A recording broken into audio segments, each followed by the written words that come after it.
Chapter 3 image. The artifact found in here, which is the spacecraft, was found by another researcher.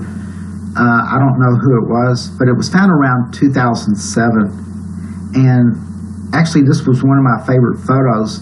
And I ran across it, and I wanted to redo it and go into a little bit more explanation on this image. The spacecraft is back here, and then the city area is built around it. Now, this line that you see through here, it's not a highway. It's just a mess up in the film because the orbiter took the images, processed them on board, and then transmit them back. And so sometimes you will get that anomaly in it. We're going to take a look at this area here.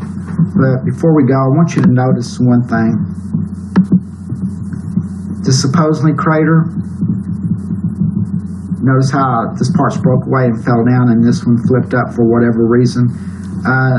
This is one indication that it was intelligently or artificially made. So we're going to reduce it back, and we're going to go to the city area.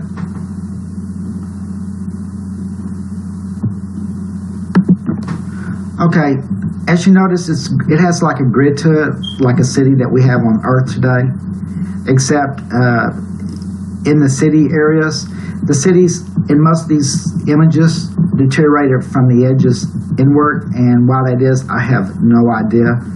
But you can see like there's a wall here, and a wall here, and a wall across, and everything was built in sections.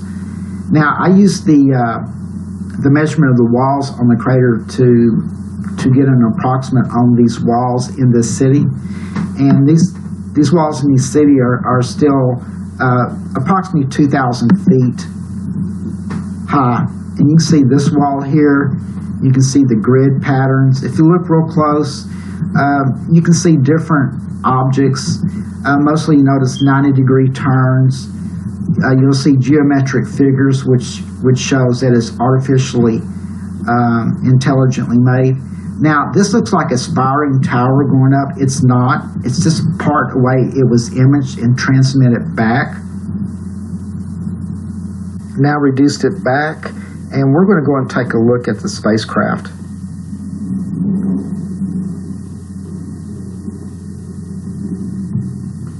Before we go any further, notice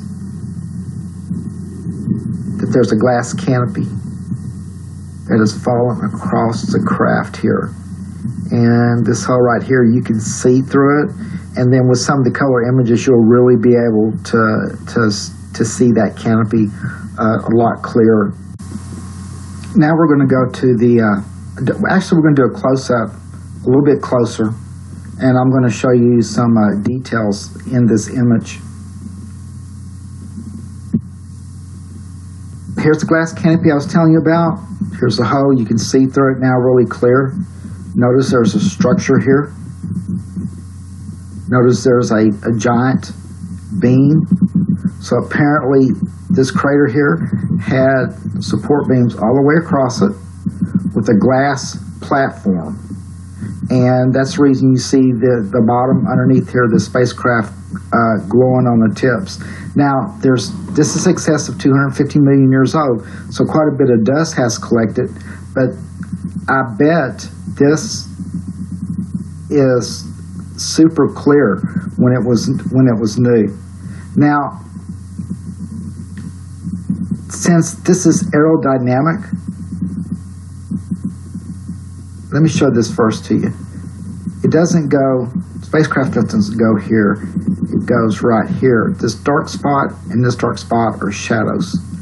And then the nose kicks down. And in fact, it has a lot of the aerodynamics that the shuttle has to it.